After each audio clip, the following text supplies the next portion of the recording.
Là, bonjour, bienvenue dans ma chaîne aujourd'hui. Mon nom c'est Gisèle, c'est toujours un plaisir pour moi de vous accueillir. Alors là, je viens de recevoir une nouvelle qui est invraisemblable.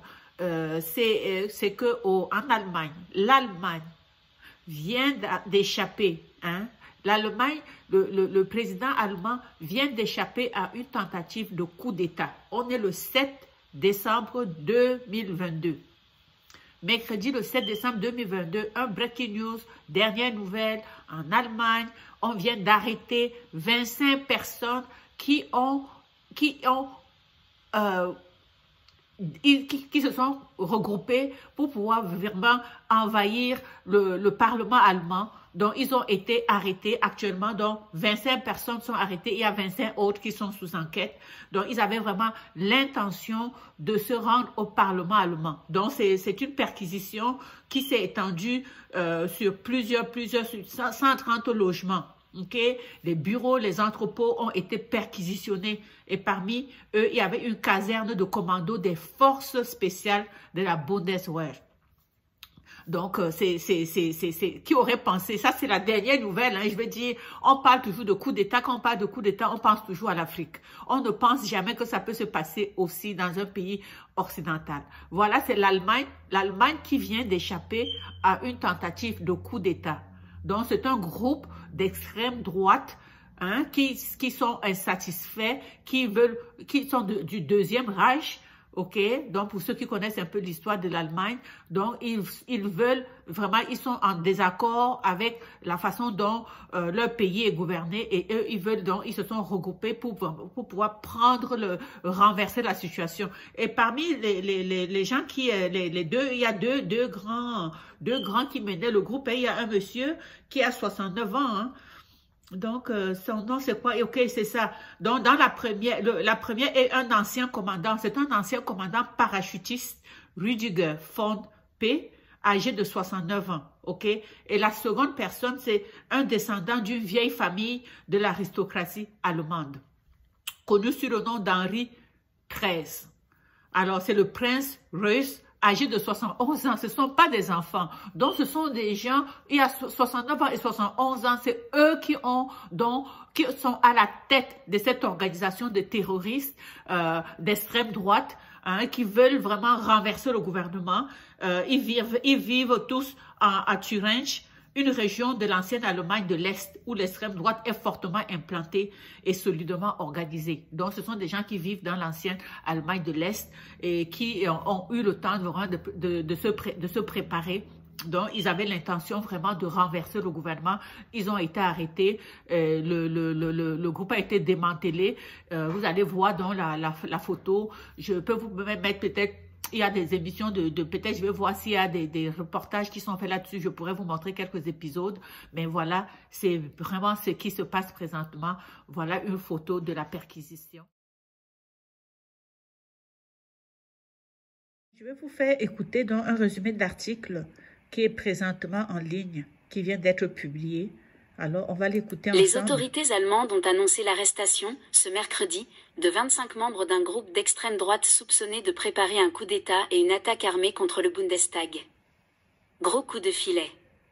Les autorités allemandes ont annoncé l'arrestation, ce mercredi 7 décembre, de 25 membres d'un groupe d'extrême droite soupçonnés de préparer un coup d'État et une attaque armée contre le Bundestag.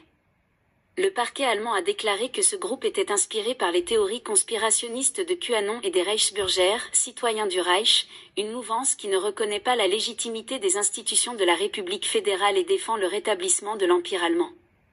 Le complot prévoyait d'installer un ancien membre de la famille royale allemande, identifié sous le nom de Henri XIII, comme dirigeant du futur État tandis qu'un autre suspect, Rüdiger VP, commandait la branche armée, a précisé le ministère public.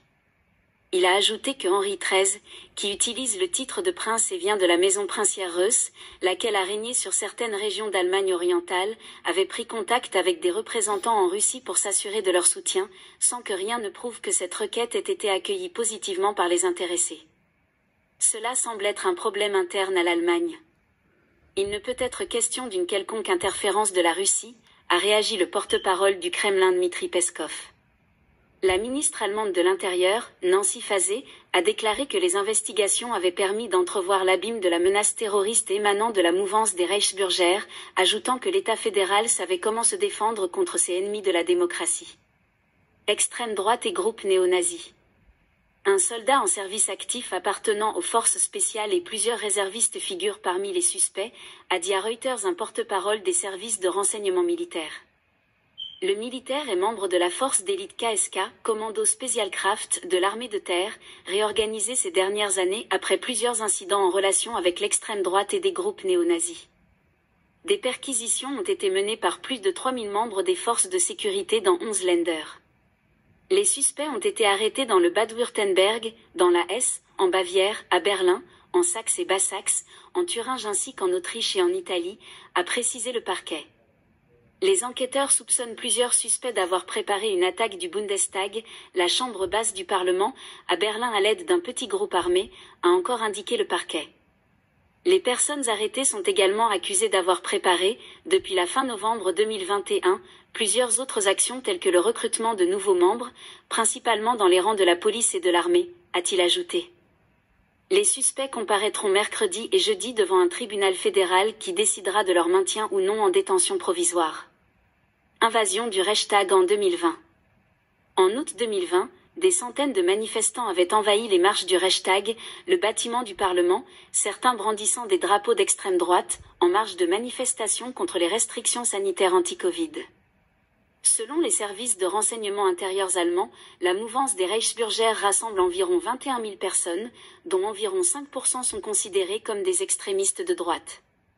Quelques 2100 Reichsbürger sont prêts à recourir à la violence pour atteindre leurs objectifs, ont estimé les services dans leur rapport annuel en 2021. La Maison Russe a déjà pris ses distances avec Henri XIII, le décrivant comme un homme confus obsédé par des théories du complot, selon les médias. Elle n'a pas immédiatement répondu mercredi à une demande de commentaires. La monarchie allemande a été abolie il y a un siècle, lors de la proclamation de la République de Weimar en 1919. Donc, ce que j'apprends aussi, vous savez, c'est une nouvelle qui tombe à chaud, c'est que le ministre de la Défense vient donc ils viennent maintenant de dissoudre vraiment provisoirement toutes les missions à l'étranger des forces spéciales. Parce qu'ils se sont rendus compte que dans cette équipe, il y avait des commandos qui étaient devenus vraiment des extrémistes. OK? Donc, et dans ces groupes-là qu'on a arrêtés, parmi ceux qu'on a arrêtés, c'était des gens qui faisaient partie du commando. OK? Donc, c'est ça. Donc, c'est une décision vraiment sans précédent en Allemagne. On n'a jamais vu ça. Depuis la création, depuis 1955, on n'a jamais eu une situation de tentative de coup d'État en Allemagne. Et c'est vraiment quelque chose qui vient de prendre tout le monde de court. Alors, ça crée une certaine instabilité dans le pays. Et on se demande, ben, qu'est-ce qui s'est passé? Comment on n'a pas vu ça venir depuis longtemps? Voilà, je vous mets au courant hein, au fur et à mesure que je prends les informations. Il y avait une unité qui était minée par un commandement toxique, des tendances extrémistes et une utilisation peu scrupuleuse du matériel et des munitions. OK? Donc, ce sont des gens qui étaient au sein du commando. Alors, ils ont eu le temps de bien analyser, de bien étudier. Je vous dis, là, il y a deux qui sont à la tête de ça, 69 ans et 71 ans, qui connaissent bien le fonctionnement militaire. Donc, ils ont eu le temps de former et d'entraîner les gens à pouvoir embarquer avec eux dans ce coup d'État manqué. Voilà, heureusement, on va dire heureusement pour le gouvernement allemand que ça a été déjoué, ça a été arrêté. Maintenant, on va seulement se demander si, puisque quand il y a des coups d'État en Afrique, par exemple, bon, c'est sûr, quand il y a des coups d'État en Afrique, les Occidentaux vont courir vite pour venir dire qu'ils viennent rétablir telle situation. Est-ce qu'ils vont faire la même chose en Allemagne? Tu vois, parce que c'est toujours cette histoire de 2 poids 2 mesures. Hein. Alors, quand c'est les pays africains, ils vont s'impliquer. Et quand ça touche eux, ben, chacun gère ses affaires. Alors, donc... c'est ça. Donc, on va surveiller ça au courant de la journée. Je vous souhaite une bonne journée. Et puis, faites-moi des commentaires. Qu'est-ce que vous pensez de ça? Est-ce que ça veut dire que tout le monde, personne n'est à l'abri de quoi que ce soit ici-bas? Et puis, c'est une révolution. C'est du jamais vu. Et ça veut dire que personne n'est à l'abri et que ça peut arriver à tout le monde. Sur ce, je vous quitte et puis à très bientôt.